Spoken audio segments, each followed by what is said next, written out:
Hello, everybody, and welcome to the eighth Yes. episode of Without Context podcast, where we have no context. Um, it's in the name, guys. I am, as usual, joined by my wonderful host, Sans one for the moment. We're gonna get everyone here at some point, I promise. one of these, when we do the Shang-Chi episode, finally, everyone will be there. But today I have 8-Bit Duck, I have AnxietyLasagna, and I am Decavolty, of course, and we've got SharkyHat. At some point in all of our lives, we have all watched a horror movie, or two, or three. It's spooky season, I know. You'll learn very quickly that I do not like horror movies either, for a variety of reasons. But I have watched a couple in my day, and some of them leave just depending on when I watched them, and you'll see when I talk about the one that I chose for the day. Um, you'll see that one left an indelible mark. I don't like it, but it's there in my head, rent free. Um, and we're gonna talk about those. Some of us may have a favorite horror movie that we like. Some of us just have a horror movie that traumatized us. I got And three. you'll get to find out whose is whose. And we will start on the left with Duck. Hello. So, mine, many people will know as soon as I post this image in the chat what it is. But Oh boy. Oh my god, Charlie, Oh. we're talking about the same movie. We're literally gonna talk about the same. Ghost Ship Uh-huh. with the goddamn wire scene. Uh-huh. Watched it at like 7 years old. Wait, when did this come out? Like It came 2002? out in like 2000 and I Watched saw it at like 11 years old. Uh-huh. Fucked me up. Because I am not a short man. I am 6'2". That wire is going directly through me. Charlie, this is why we're friends. I I can literally I want to talk about this same movie. Ooh, I can it's- appreciate I don't this have because I have different reasons than Charlie does, but I Sure. will talk about mine later. that opening scene is literally the only thing I remember about that movie. yes. I remember But I everything about know- that film. I can know tell there you were a complete actual plot ghosts on the synopsis. ship. I know there were like boxes with gold bars, and that's it. That's all I've got. I can give you a Yeah. plot synopsis whenever you're But- ready. That fucking opening scene has stuck with me since then. And anytime I'm around cabling, I'm just like, better not. Let me Get just that final back destination the moment. fuck up. Exactly. So I don't have a whole lot to say about it, honestly, for this episode, but like, fuck that scene. Fuck that movie. Fuck my parents for fucking watching that around me at that age, because it was rough. So we'll just alley-oop this one right over to Haley then. Okay, since we're already talking about Ghost Ship, I saw it in the 8th grade at a sleepover. I won't name names, but Charlie knows exactly who it is. It was my very best friend all through middle and high school. And that friend that she moved here in 8th grade. We were at my friend's house having a sleepover, and they're like, oh my gosh, Haley, let's watch this movie. It's totally not scary. And it was Ghost Ship. And they lulled me into a false sense of security because I don't know if you guys remember when they do the title sequence, it has like this pink swirly script that says Ghost Ship. And I was like, oh my God, it's going to be about like olden timey being on a cruise ship. Like, that's really cute. And then that opening scene happens, and I'm small. I'm 5'1" on a good day. And so I don't know if I would be cut in half. I feel like I would be the little girl who watches the guy's head slide like this way. But there's so many things about that movie that traumatized me even to this day. And I will recount all of them for you. 1, I cannot open like certain like sliding doors, like like accordion style sliding doors, or like any sort of closet directly. I couldn't do that for like 10 years after watching that movie, because there's one part where the one female treasure hunter opens a closet and then the little girl's dead body swings out. And that scared me until I was probably 23. And then I went, why do we still open doors like sideways, like with our back to the wall? I'm like, so that the ghost thing doesn't hit us. canned food. I'm very right. weird about canned food because they go into the kitchen and when they open it, they're like eating it and it's all totally fine. Then all of a sudden it's full of maggots. To this day, have to thoroughly inspect any sort of canned food that I have. What else? I had a long period of time where this degree right here in the middle, right here, is a marine biology degree. I was afraid to go to aquariums for a really long time after seeing Ghost Ship because they killed this one guy because he starts going crazy because they like see all the ghosts and he like goes crazy. And they're like, let's like quarantine him in this empty aquarium. And then when they come back, he's like drowned in it because it suddenly got full of water. And now I'm afraid that anytime I go to a large aquarium, I'm gonna see that guy specifically floating dead in the aquarium. Out in the water, yeah. I'm 29 years old. I saw this movie when I was probably 13. And then this same girl, not the good friend Charlie, the other girl who was not always very nice to me, made this the movie at her birthday party because she knew it scared me. We were that kind of like not friends. I didn't want to ride in elevators for a really long time because Isaiah Washington's character gets pushed down an elevator shaft and impaled on elevator cables by the sexy lounge singer, who, if you remember, gets killed by getting a meat hook stuck in her neck. I remember it vividly. I want to talk about that part, the whole like flashback. Here's how it happened to sequence, because it's just like you could have just like made this the opening and it would have caught my attention too. But it's like, what the hell is this? We have to have the cable scene. Nope. Yeah, so the cable going into her neck, like the meat hook going into her neck, or no, it wasn't a meat hook, it was like some kind of like cable hook. I don't go in public pools because of this movie, because of that scene where it fills up with all the chopped up people. Will not go into a public pool. Like water park, none of it, will not do it. And while we're on the strain of things I will not do because of that film, I will never set my foot on a fucking cruise ship, because I don't know if this is like a horror movie cliche, because I've seen exactly 2 horror movies and they both have endings like this where like everybody on the crew died except for the girl, so like work. And she's rescued by this other cruise ship after they like, the plot was like one of the guys on their team was actually like an agent of the devil and he had to send like 999 souls to hell so he can like get a demon promotion or something stupid. The plot is stupid as shit. And the cursed gold bars that Charlie remembers was how they like marked a ship for being demon fodder.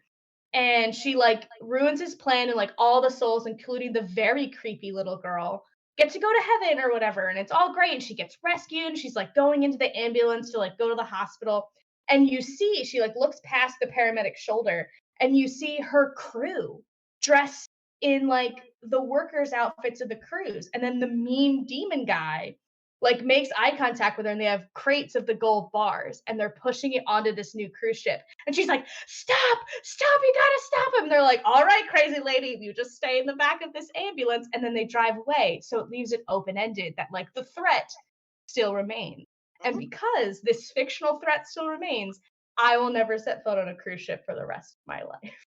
That ending, you know, the odds of having like a crate of gold bars on your cruise ship are pretty low, but they're not zero. But they're not zero. It's also not one crate of like gold bars. No. It's like, here's 30 crates of gold bars. Yeah. And it is a completely like none of these fears are rational. It's because that was like the first scary movie that I've seen like in its completion. Like I did come home from like an enchanted trick-or-treat forest trip as a child, and my dad, who stayed home, was watching Jeepers Creepers, and I saw the part where he like rips the cop's heart out and like listens to it and eats it, and then I went, Dad, what are you watching? And he changes it and he's like, nothing, you didn't see anything. And I'm like, I did though.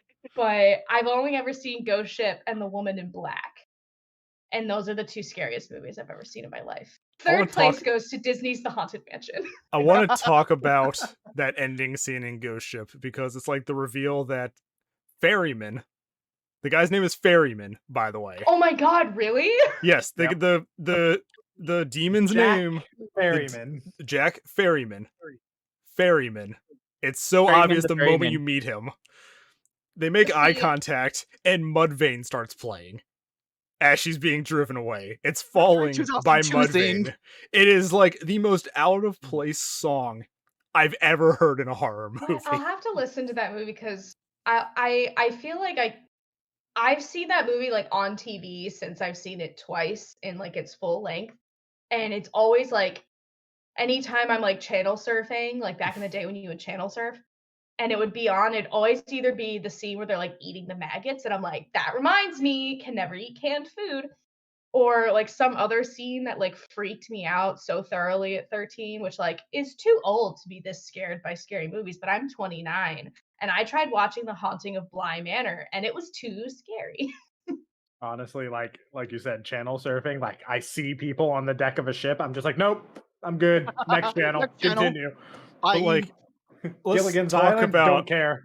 Let's talk about that flashback sequence for a second, because it's like it sets up that there's a crew on the ship that's going to kill everybody so they can get the gold. Like they've been hired to get the gold, and then it's just like one escalating like betrayal after another, until it's just Ferryman being the last one. But it's also like, just like, I guess I gotta go find somebody to get these last, what is it, like 6 souls that he needs? It's literally, I think they even like state and think it's like it's for a promotion in hell. Like the plot is ridiculous. It also has like early 2000s Carl Urban, like fresh off of like Hercules. Oh my god, Carl Urban was in it? Yeah, he's only people I remember. He's one of the guys eating the canned food.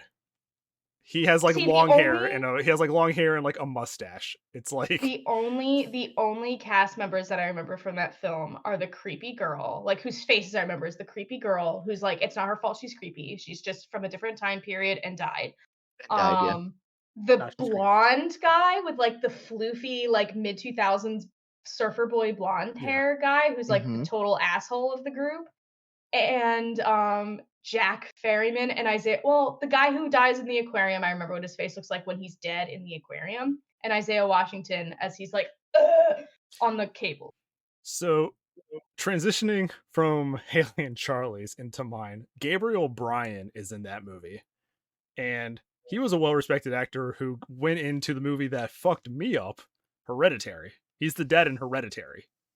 Ooh, the captain of the ship, and I was like, Hereditary fucked me up. Like, I can watch horror movies. I willingly watch horror movies. Kristen and I are doing a 30 Days of Halloween, like 30 horror movie marathon, like one horror movie a night. Hereditary fucked me up so bad. Like, because it was like, I have 3 favorite horror movies and they're all in different eras. I would say like the classic era is definitely the original Halloween, because that movie is just so subtle in a lot of its stuff that it's like perfect. The 2000s horror, or the revival, I would say, is Final Destination 2. I still refuse to drive behind trucks with logs on them to this day. And the modern era of horror is Hereditary, because yeah, that movie's fucked. Like, you're still mute. What I've heard about Hereditary, because like I still want to have like productive conversations with people my age and not like always lead with like, hi, Disney's The Haunted Mansion is too scary for me. So I'll watch the like CinemaSins videos about scary movies, and Hereditary. Well, I was telling them while you were gone, I have 3 from like different eras. Classic one, Halloween, because it's like so subtle and low budget and it works just for being like what it is. The revival of horror, Michael Myers. Is that the okay? Then there's like the 2000s like horror revival like era where they were just like trying a bunch of new stuff. Final Destination 2. I still refuse to drive behind trucks. One with the log truck? Yeah. No. I drive jokes to my friend Jamili. Shout out Jamili. Anytime either of us see a log truck, we have to like send it to each other. I drive a Solara and I will make that bitch push 80 to get past one. Like, I refuse to drive behind them. But Hereditary, traumatized a generation. Yeah, going into spoiler territory for Hereditary if nobody has seen it. Spoilers for Hereditary. Hold on, let me put on a blanket. It is a story about like a dysfunctional family. But if you go in without watching any of the trailers, you don't really know what the situation is going to be until about 10 minutes in, where it decapitates a little girl. Yep, that was wild. Yeah, she's just like her having an asthma attack and her head's out the window and it drives too close to a pole and just like the head comes off. So it's like, whoa. It's a really tense scene, and there's like utter silence like for like 3 or 4 minutes afterwards, where like the brother's just kind of processing what happened. And he just goes home, body's still in the car, he goes home, parks, it just goes to sleep. So his mom finds it in the morning, finds the body, and then it hard cuts to the head still in the desert. That was gonna be my next question. Where it like lingers on it. It's like, what the fuck? And then the rest of this movie is just like the slow like degrading of like the sanity and everything. But there was one scene that is so subtle and so tense, I still get chills fucking thinking about it. The son wakes up in his room, and it's like the lighting on it is like you only really see him and like the light coming through the window. Everything else is kind of like darkened, so you can't really see well. And you see he's just sitting there, but the camera's like pulled back, so you see like the full wall, his bed, and him. And you see his mom in the shadows in like the corner. And then it like does his angle change where it's like looking at his face like up close, and you see her crawl across the wall in the background with like no sound. And I'm watching the scene and I'm like, fuck this movie, dude. Like, it's just I like, have a question for you, Sharky. Yeah. Why the fuck do you watch scary movies? Like, I understand like physiologically people have like 2 different responses to horror films. Like you either get like whatever the like feel like the good chemical, like you get like dopamine or whatever it is, like if you're riding a roller coaster, and then people like me, and I'm sure probably Deca, get like cortisol, so it feels like you're having a panic attack and you're gonna die. But like of every other genre of film, I cannot think of a time where I was like, I want to watch this movie where like a person's mom can crawl across the wall in the background and like no one acknowledges it. There's 2 reasons. One, I like to see if they botch it, where it's like it has a promising premise and they just ruin it for just incompetence. Sometimes like they know, because the thing is like when you're writing a story, you know what the plot is, so you should know how it progresses. But I want to see if they miss the mark like so badly in their writing that it's like it comes to be laughable. See, I do that, but with romance. And then the other reason is, it's just like for the excitement. I want to see like new movies that are like creative and see if they can scare me. And boy, did Hereditary deliver on that one. So I want to say like not to take it all the way back to Ghost Ship, like that one scene, like you said, everyone remembers it because it's so indelible. It's an interesting, like from an art, I hate to say like from an artistic point of view, but it's like it's an interesting scene that you're never probably ever gonna see again. Yeah. And that's from that perspective, I can understand that. And taking it back to Ghost Ship, it has such a promise from that opening scene that they just like completely drop the ball as the rest of the movie goes on. I will say, I don't think they dropped the ball. I was sufficiently traumatized by that film. So like, while you might not meet Sharky standards, writers of Ghost Ship, you certainly have given my therapist some good paychecks. No, it's like I just need to know if it's like memorable. Like I remember that opening scene, and I remember Ferryman because his name is so dumb and so obvious. I cannot name any of the crew members. I cannot name the ship that they're on. I cannot even tell you the correct order of like the events, like the guy going down the elevator, the canned food, the pool. Oh, I could. I can't remember what order that's in because it's just so forgettable in terms of like the rest of the movie having those like high points as compared to, because when you plateau at the opening, it's just like everything else is below goes down. Yeah. But I will say, like, the object isn't necessarily to scare you. It's to have thrills along the way. The object is to have like a resolution by the end, and it's stupid. Like everyone say, like it's stupid at the end. They really tried to bank on a sequel. Is that like a thing? I feel like that's a horror trope though, because like, hi, I've only seen 2 horror movies, but they both had that like open-ended sort of like. A lot of times, like people. That's the thing that gets me. Like, I have to, even if it's scary, like I have to watch it to its completion, so my brain knows that I'm like the threat has been resolved, and like I can watch thriller movies. Like I really liked Godsend, which is more of like a suspense sort of thriller than versus like a horror movie, but with like The Woman in Black, the threat is still out there. Same with Ghost Ship, which is why you won't catch my ass on a cruise ship ever again. Like, is that like just a horror trope? So, it's the classic. It's the classic. It's over, or is it? Kind of thing where it's like 100 years ago that would work on people. And it's not. Works even, on me now. Not even necessarily like a horror film trope, as it is just like an investment trope. Like there's these companies throwing all this money into movies or series, and they're like, yeah, it's, will we make another? Who knows? Let's leave it open, because if this does really well at the box office, we absolutely want to cash in. Yeah. It's also like that, I'm going to use a gaming term here, the meta of like people making a bunch of sequels has been a thing in horror, especially in horror movies, since Halloween, Friday the 13th, and all, and motion to Friday the 13th and Nightmare on Elm Street with 9 sequels apiece and a crossover. Exactly. It's been well established that you make a sequel for your horror movie, no matter how dead your bad guy could be. Some bullshit happens and they come back somehow. They've been doing that since the 80s.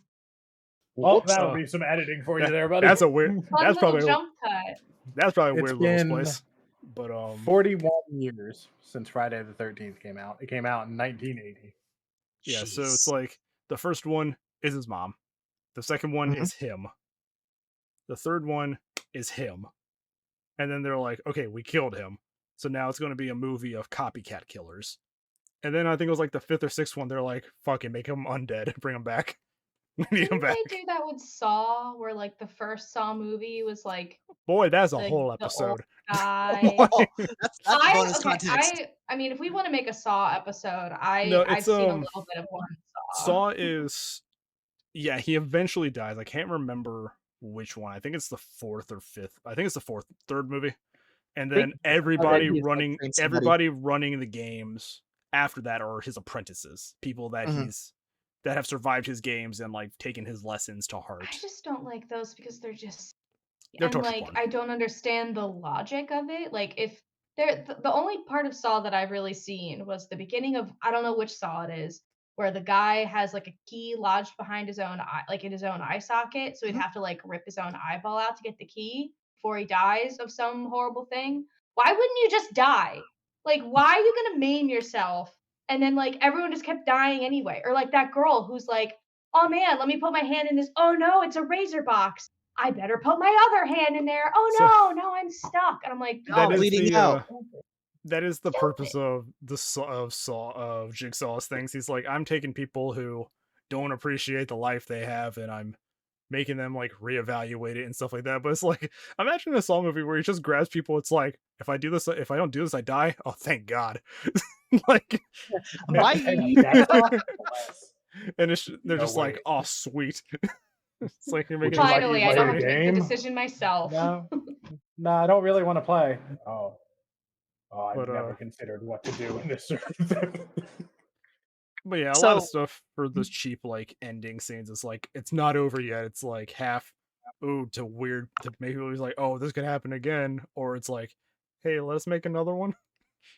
So please let us make another one. We'll promise it's good. Friday the 13th, like 40 years later. So Deca, what's yours? You guys have had like a cool like 6 degrees of separation here. Mine doesn't.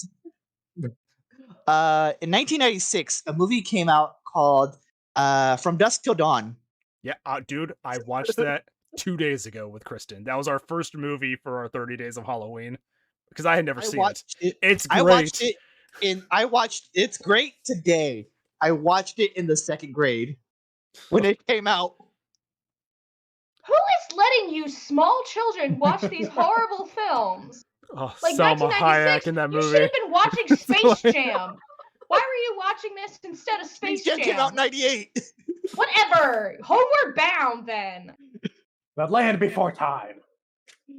So, by my house, about 10 minutes away, is a drive-in that we used to go to when I was little. I didn't watch it there. I used to watch other movies over there, so that's not relevant anymore. Never mind. There is a movie theater that I watched it. I think it was like the one at the local mall that we just watched From Dusk Till Dawn at. I don't remember the context of why we watched that movie. I remember there being a weird thing of like the person there just like double checking to make like I remember them IDing my mom and dad because R-rated movie. And I remember I don't remember what exactly it was. I think it was the large guy who like turns into this big fucking fucked up monster. They all turn into fucked up monsters. Sure, but like the big guy in particular who had the most prosthesis on, as it were. Yes, I think it was that fucking yeah. The first scene. Williamson. Yeah. So and then that guy, and then the first scene where everything's left fine, and you know they're just in a fucking seedy ass bar in the middle of like Mexico, I think. Yeah, it's Mexico. They're just like in the middle of Mexico, and then everything's cool. Salma Hayek comes out. I'm not old enough to register that as hot. I am now. I am now. As of 3 days ago, still works. So I'm cool with it. You know, they're at some weird bar. And then they turn into vampires and kill everybody. I'm like, what the fuck? Yeah, as you do. That scene stuck in my head. It takes such a sudden turn. Mm-hmm. But the thing is, like, it's an hour and 40 minutes. That scene comes an hour into the movie. Mm-hmm. Which is absurd that you have an hour build up and then 40 minutes of the plot. So fully was expecting Halloween last year when you ran your one shot and we were just in and there were a few people that like we didn't know being there. Well, I was just like, that's the thing. These people are just going to transform into these fucking things. That's the thing. The first time I watched Dusk Till Dawn was 3 days ago. So I could do it next year now. You could do it now. But like, that scene an hour into the movie, I remember throwing up. Because I was in second grade and that shit fucked with me. It is Rodriguez and Tarantino like practical gore effects. So yeah. I want to have a word with Aaron. I just want to talk. There are a number of other things. There's a number of other things you can have a word with them about. This is probably the least of their sins? ? Whatever. We'll get into child psychology in another episode. I do have a second movie I want to talk about now that we've gone around once. Yeah. There's a Canadian science fiction horror film called Cube. Yes. And it's so fucking good. Kristen hadn't seen that one, so we had watched that one within the last few months. It still holds up. So it has to do with fucking around with like the space-time continuum. So these people get trapped in a room. That's number 2. Yeah. And like there's a door on every surface. There's one door. So 6 doors out of the room. 5. Yes. 6 doors out of the room, yeah. And some of the rooms just try to kill you in various different ways. Some of them show the future because it's fucking with the space-time continuum. Some of them show the past. So like Cube 2 specifically. And one particular scene, they like go into a room and there's just like withered, emaciated corpses of everyone in the movie. And it's just like, oh, you just all decided to die in here by waiting it out in that time frame. In that timeline, yeah. And it's just super fucked up. The plot isn't really there so much. It's just like, oh, we're stuck here and have to get out. And that's like pretty much most of the plot you get. And it's just like, it'd just be like playing D&D in a mega dungeon. You're just like starting in the dungeon, and every room you go in is trying to kill you in horrible, horrific ways. Annihilation. Basically. I saw that Japan did a Cube remake, like a scene for scene like remake this year or last year for it. But yeah, Cube 1 fucks me up because it's like the first part of the movie where everybody wakes up and the old like prison escape artist like jumps into a room that they think is safe because they've been testing it with the boot like on a string and everything, and he gets sprayed in the face with the acid, and they like pull him back and it's just like caved in. Oh god.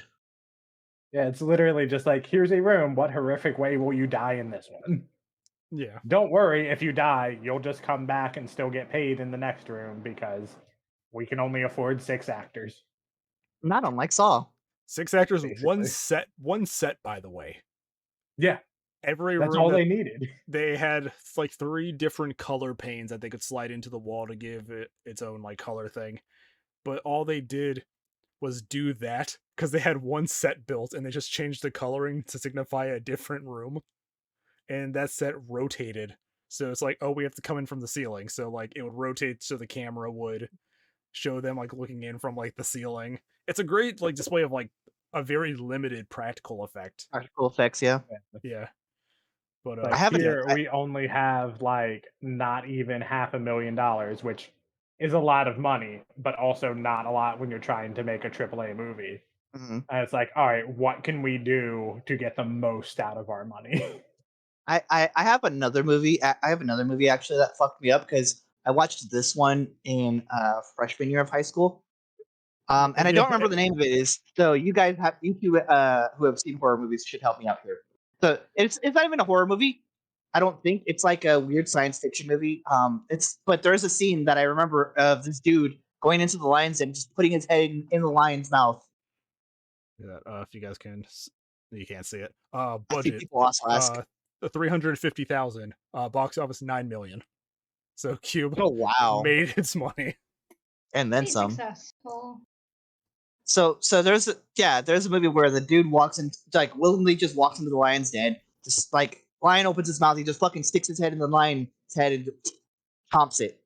I don't remember what movie that is, but I remember that scene fucked with me. Is it like a gold lion? It's just a regular ass lion, like at the zoo. Huh. It was something about like the animals had, or like there's a pheromone in the air. M. Night Shyamalan movie with the trees. I don't know. No. It was something about it was like a pheromone in the air that's like making people. Did it have like Mark Wahlberg reckless. In it? It was freshman year. That was it's well the over Mark a decade ago for me. One where in the commercial it showed somebody getting run over by a lawnmower. It's that one. It might be The Happening. I think it's the Happening. That was it. M. Night Shyamalan's worst movie. Haven't even seen it. Debatable. That scene fucked with me. You're gonna say that when Avatar exists. I was gonna say debatable. To be fair though, I think most of M. Night Shyamalan's movies like fall on the spectrum of bad to okay, and only few actually go up to good. So he makes Cabin in the Woods. I think he makes watchable movies. Scrapes up there. Yeah, he's an adequate director. He's adequate sometimes he's adequate. I can talk about another movie too. I've mentioned it a few times. You're one other one. It's The Woman in Black. It's the one. It was like one of Daniel Radcliffe's first like movie roles after Harry Potter. So I feel like Sharky's probably laughing because he's like, that movie's not even scary. I haven't seen it. Okay, let me give you some context, which is like very against our podcast here, but I feel like it's important to my story to provide some context. I watched this movie during the middle of a Category 2 hurricane during a study abroad when we didn't have any power and we were rationing everybody's laptops to kind of keep us occupied during this hurricane. So it was dark, it was hurricaning, and that film, for those of you who haven't seen it, I won't spoil anything because I literally can't remember the plot because I was so scared. My brain just kind of like blocked it out. It chose to block this movie out, but not Ghost Ship. But there's very little dialogue in that film. I'd say like if the runtime's like 90 minutes, there's maybe 10 minutes of dialogue. And the rest of it is just Dan, just good old Harry Potter in this very spooky house, and like whoever's in the sound department just giving you like multiple heart attacks because it's just very like it was scary. And like I have two different reactions like when something is scary. Like Charlie's door just opening opening on its own. There's a dog. That's a doggo. Oh, that scared me so. I saw you laugh too. I'm gonna throw up. I'm gonna cry. Show us the doggo. Oh my god. Go doggo. Go now. Come here, Pop.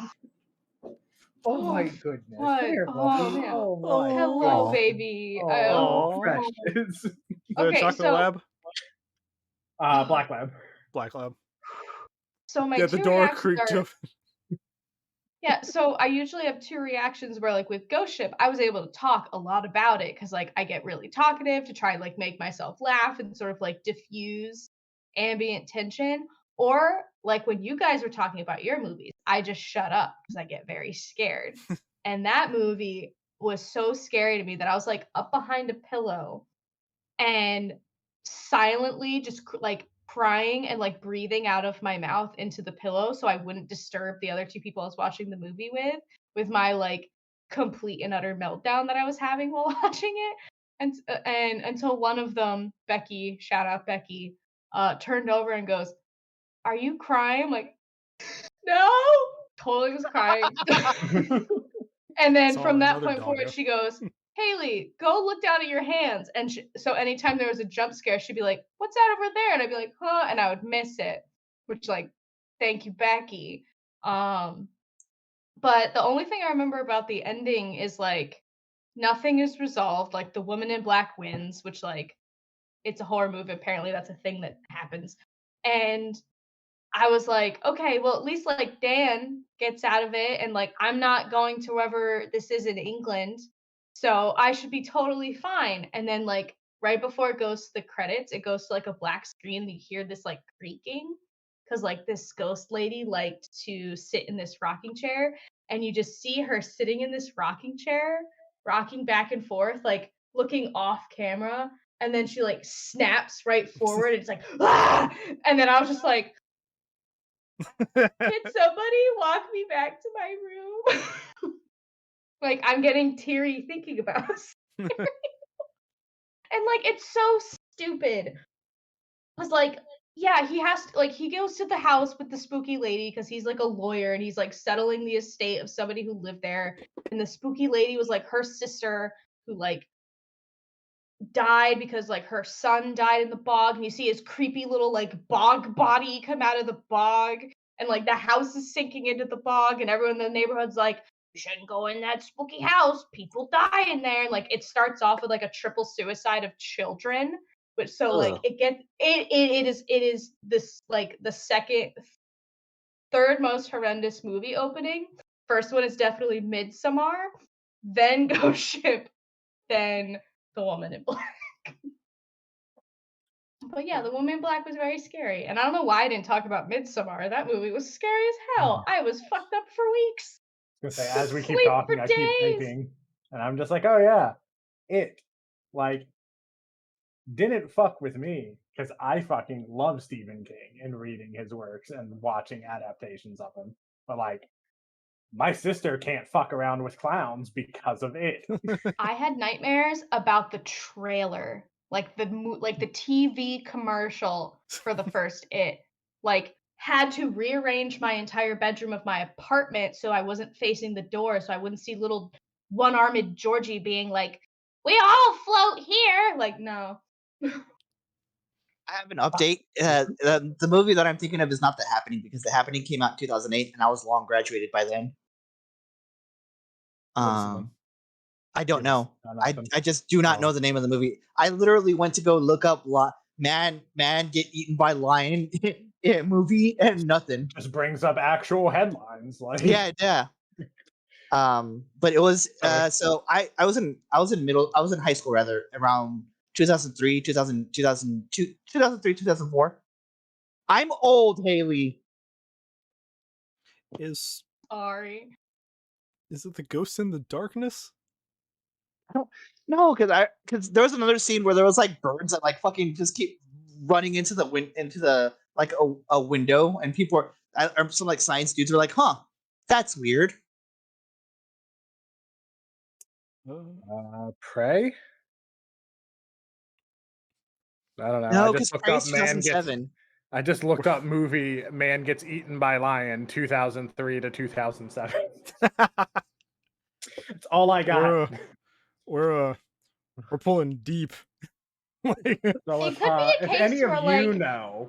Do you if that's the only thing you remember, like it might be a case of like where the movie itself wasn't scary, it just had like that one scene. No, that is for sure what it is. Oh, okay. I was gonna say it was like when my sister in high school was in what I learned later in life to be a funny parody play called Something's Afoot. But when I saw it when I was in like the 3rd grade, I thought it was the scariest thing that ever happened, because I got to watch my sister and all of her friends die on stage in like this horrible, twisted murder mystery show that I didn't know was actually a parody of the genre until I was 27. Yeah. But I could talk to you about how the things that made me scared to do in another podcast. Family trauma is its whole own. I wouldn't say this is family trauma. I would just say I was too little and sensitive to go see a parody of a murder mystery without knowing what parody was. And it was definitely scary when it was like people I've known my whole life dying on stage, and I didn't understand that they weren't dying in real life. It's definitely not. Bring me backstage. Yeah. Hollywood would run through so many actors. Sean Bean would have one credit instead of several hundred where he dies. I may be smart now, but boy, was I a stupid child. I could tell you a story about how I thought the world was going to start over from the beginning after 1999, because I didn't know what number came after 1999. Kristen and Y2K is we just reboot the whole thing. Kristen and I watched a movie. Speaking of that whole thing, or like people of actors like dying. Kristen and I watched a movie either yesterday or the night before called Possessor. We wanted to watch it because it was directed by David Cronenberg's son. It was like his like feature film like thing, and it was like all the cast and Sean Bean. And I'm like, oh, he's gonna die. They introduced Sean Bean. 5 minutes later, he's like almost murdered, and then it's like, as the movie goes on, it's like, plot twist, he actually wasn't dead. He wasn't killed in this movie. Like, I was going to say, can we just have a single movie where Sean Bean just has a good day? National Treasure. He didn't die in National Treasure. He just went to federal prison. Yeah, that's true. What he deserves. That was my first Sean Bean movie. So when everyone's like, Sean Bean dies and everything, and I was like, he didn't die in National Treasure. I love he served life sentence. All right, are we done talking about spooky movies? I need to... We are, and judging from my time, before I hit the stop record button, yeah, we're probably going about 50 minutes now. So I think that's good considering we're missing a person. Yeah. So if you can figure out what that movie is that I'm thinking of, please put it in the comments. Like, I can't think of it, and I'm going to spend the rest of the night looking up movies from 2000 to 2003 now, because I can't think about it. And it's gonna mess with me. We have one job. You can look at our. You can also, while you're down there in the description below, look at all of our links to all of our various social medias. If you like something, just we don't bite. You can interact with us, and we're smaller, so we're more likely to like talk to you. Yeah. But for myself, for Duck, for AnxietyLasagna, and Sharky, this has been Without Context podcast. Everyone wave now. Can't wait to get scared next week.